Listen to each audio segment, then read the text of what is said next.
Well, good morning and good afternoon, everyone. Welcome to MooreChat, a webinar series serving the AEC industry, which is held every other Wednesday at 11:30 Central Time. I would like to introduce Darek Brandt as our speaker for today's MooreChat session.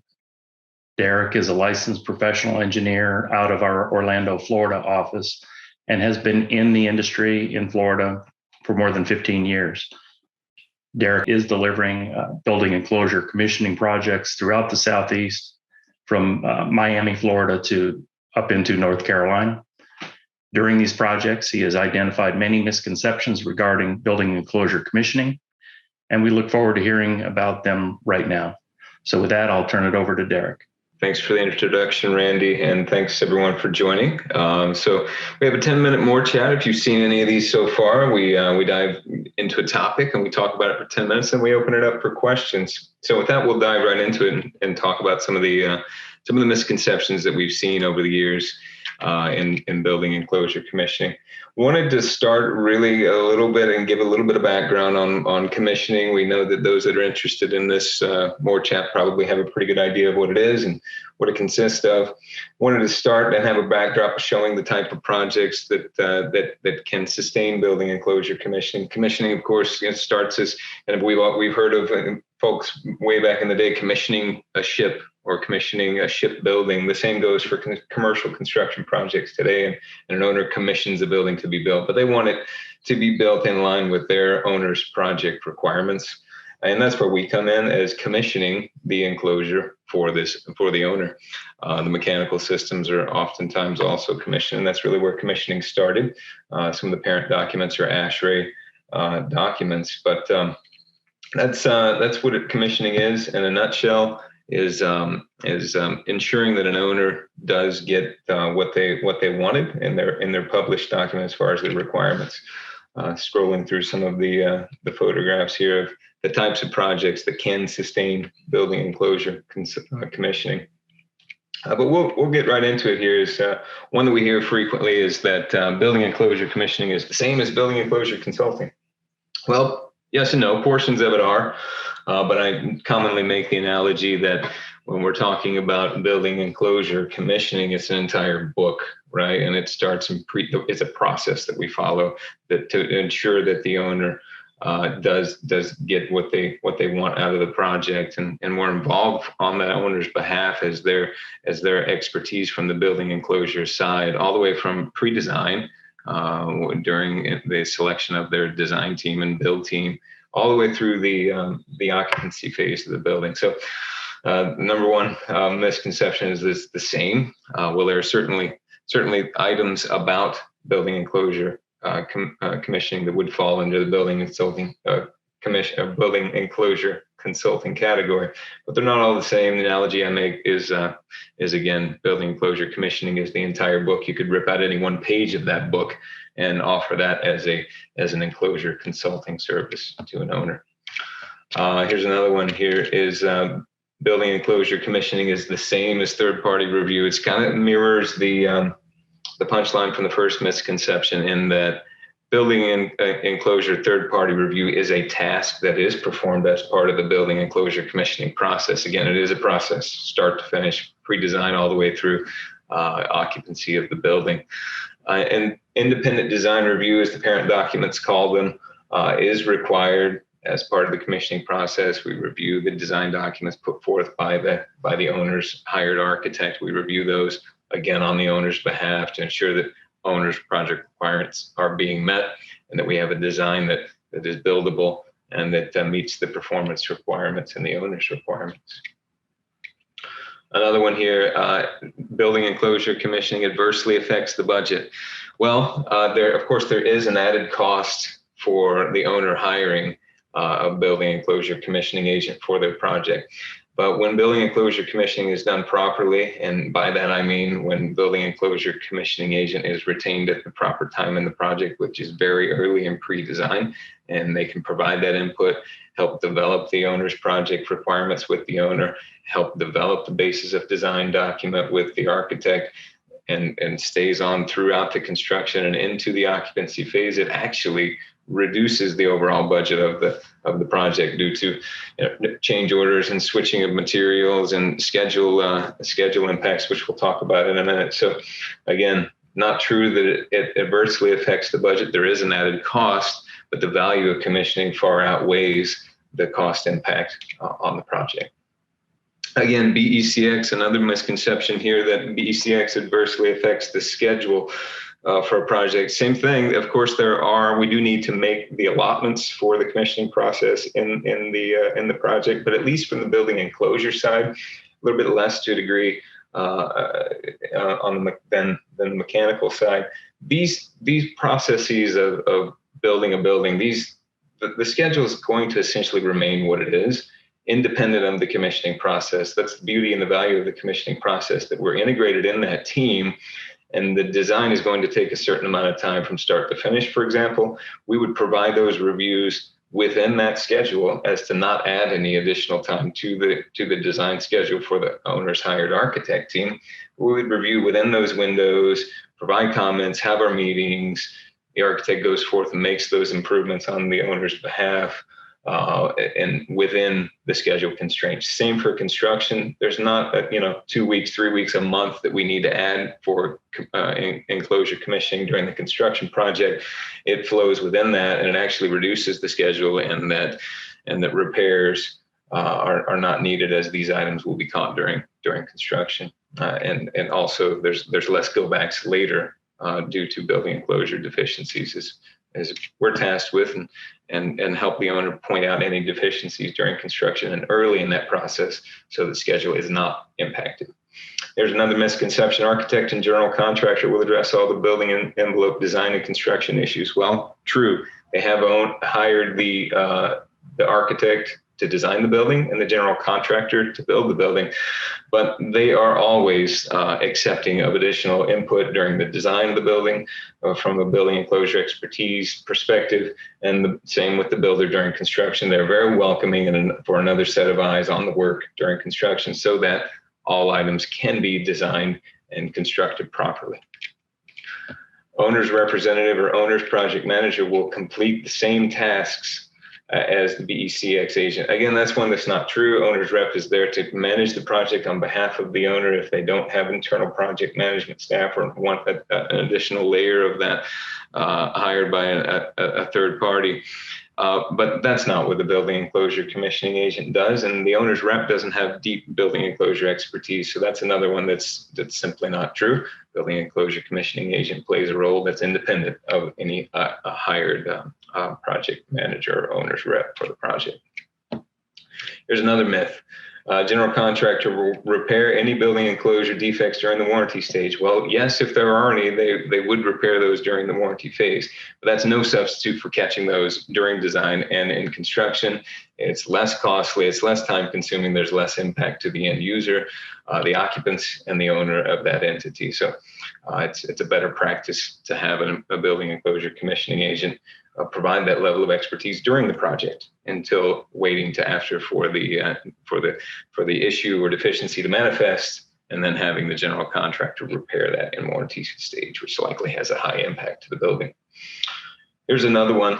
It's less costly to repair any building enclosure defects after construction than during construction. Well, we know that to not be true right off the bat, so we don't have to spend too much time on that one. It's always more expensive to remove components and make the repairs and then replace those, and that's giving no consideration to the impact of the occupants and the owner of the building. Once this building is occupied, we want it to stay that way. We want the schedule and the activities planned for that building to be able to continue. Some of these facilities that have building enclosure commissioning, as you saw in the images earlier in the presentation, are essential facilities, or facilities that may run 24 hours a day, 365 days a year. So downtime and impacts due to repairs are unacceptable in most cases. There's another one. Enclosure commissioning all happens at the end of the project. Well, no, I think we've covered that, so we can move through this one pretty quickly. And that the correct process for building enclosure commissioning starts in pre-design, right? Owner's project requirements, basis of design, all the way through occupancy. So it's incorrect to have the expectation that all of the enclosure commissioning happens at the end of the project. There's another one we've heard on projects recently that building enclosure commissioning, well, that's just water testing, right? That's just you're just spraying water on the windows, make sure they don't leak. That's commissioning, right? Well, no, again, it's a process. It goes on from start to finish. And this particular one, the second part of that misconception is, well, building enclosure commissioning includes all the testing, right? Well, no, the parent documents do require that the building enclosure commissioning agent witness portions of the testing. But again, the key word there is witness. There are firms that can perform all of the testing in-house, but it's not necessarily required that the building enclosure commissioning agent provide all of the testing. That's one of the common misunderstandings from an owner as they're buying out their enclosure commissioning. They either intentionally or unintentionally assume that the testing is included in the commissioning process. Again, the commissioning process is really the protection of the design, input during design, viewing of progress during installation to help make sure that the owner's project requirements and contract documents are followed. Does not include the testing.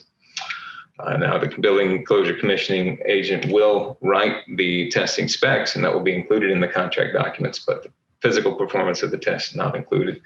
We're going to try to wrap this up here shortly here. Another myth is only the mechanical systems are commissioned or need to be commissioned. Not true. That's where commissioning started was with mechanical systems, but we now know that it is good practice to also pay that level of deep attention to the building enclosure to maximize the performance of the building. There's another one that's a common misconception, and we know where this is listed in certain specifications. Those of us in industry, we've seen this requirement in certain specifications by certain entities that building enclosure commissioning must be performed by a licensed architect. Well, we know that's not true. The parent documents, the parent ASTMs do list requirements that are suggested for those that are providing building enclosure commissioning, but it's core competencies and not particular licensures, whether it be engineering or architecture. It's core competencies of building science and the like that you would need to be able to provide this service to an owner competently. And here's one that I believe we're near the end of the list now is a myth that we've heard that the same firm cannot perform the building enclosure commissioning and the structural design for a project. We know that's not true, and LEED B4 now has even B4.1 to correct myself has now picked up on that, and that prior requirement for enhanced commissioning that the commissioning agent couldn't be part of the design or contractor team has now been removed. We have had this discussion with many of our clients as well, and it's common practice to deliver that building enclosure commissioning scope with a separate team rather than anyone that is involved in the structure or perhaps even enclosure design for the project. But again, that is something that we've heard in industry before, but it is a myth. The same firm can, in fact, and even now, as stated in the parent documents, can in fact perform building enclosure commissioning and another role on the project, so long as alternate teams are used to provide that scope. And that was close to our 10 minutes. I appreciate everyone hanging in there with us during this review of some common building enclosure misconceptions. I would like to open it up for comments and questions. Maybe you have some other myths and misconceptions you've heard out there, or have some input or questions or comments on some of the ones we've mentioned. So I'll open it up to questions now. And again, appreciate you tuning in for this edition of our MooreChat. Thank you. Yeah, Derek, can you answer this question? What are the common client types that include building enclosure commissioning on their projects? Right. So good question, Randy. This is a service that it's a good service. It's a good method. It's a good process, but it's not right for every project. The smaller projects obviously wouldn't be right for this. The more sophisticated and higher budget clientele, similar to higher education and healthcare, are generally the type of clients that we see that have the sophistication and the planning and the proactivity to retain a building enclosure commissioning agent, and to that extent, an overall MEP commissioning agent as well. Okay, another question here is, Does building enclosure commissioning only apply to new construction? Most often, yes, but there are times when renovations can be extensive enough to where they want those items to be retro commissioned, is the term, and retro commissioning is kind of more common and perhaps even more applicable to the mechanical systems that maybe are in place and want to be retained or salvaged. And those are evaluated and or replaced and or adjusted and or retuned, if you will, during that process of retro commissioning. Same thing can happen to an extent from the building enclosure. If we have an expansion, we want to keep portions of the building, we want to assess that, we want to look at that. Can we make it better? Can we make it less energy consumptive? Can we increase the performance of the enclosure, and are there repairs we need to make as part of the renovation of this facility? We can go backwards and retroactively commission the building enclosure systems and perhaps make adjustments, repairs, and renovations and thermal and performance improvements. So yes, it can happen for either existing or new construction. Okay, can you still commission the enclosure after the design is complete? It's difficult, and this is one of the common pitfalls of that we see during commissioning is the timing of retainage of your commissioning team. And we have good relationships with many that provide mechanical commissioning as well, MEP commissioning, and they see the same things. It's yes, an owner wants to do this, but either they're not aware of the right time to retain this team, or simply the project gets away from them a little bit to the extent that they don't bring on the commissioning team at the right time. There are some commissioning tasks that you can perform after the design is complete. I would take pause and somewhat of an exception to say that you are performing the entire building enclosure commissioning scope. If the design is already complete, yes, you can review those documents. But if there's not an opportunity to truly weigh in and improve the design proactively, collaboratively during the design process, then at that point you are providing a service, and it's more akin to a building enclosure consulting scope at that point, because the value of the input during the design process has been missed. So for any owners out there that are looking to get into perhaps requiring commissioning for their projects, the right time is always early. There's no such thing as too early to engage your commissioning team. Do that as one of your first steps, and they can help you throughout the process, and you can get maximum value out of the commissioning process. What forms of technology are you using for communication or in the review of documents on your projects, or that the industry is using? So document review has progressed technologically speaking a bit over the years. It started as actual red pencils or red markers on full-size sheets that would be taken to and from site and shared in person. Obviously, we've graduated to the electronic review of documents, including Bluebeam Review and Adobe, and now we also, of course, use Bluebeam Session to collaboratively provide comments in a single session where multiple consultants may be providing comments, so we get real-time feedback. We're also adept at using other owners, entities, software platforms, BIMs, etc., that we can live in the model a little bit and provide that real-time collaborative effort. We also do employ the use of CX Alloy, which is a commissioning software where issues during construction can be real-time tracked and categorized based on enclosure or particular systems within the enclosure. And the entire team can log in and have full transparency to the enclosure system. So it's kind of old-fashioned concepts, but they've evolved to the extent that we keep up with the different software and user interface platforms that are available. Sticking with technology, what new technology do you anticipate in the future? Right. So, monitoring base systems for continued commissioning after the building has been constructed. We see those as potential for monitoring for certain levels of performance of the building enclosure.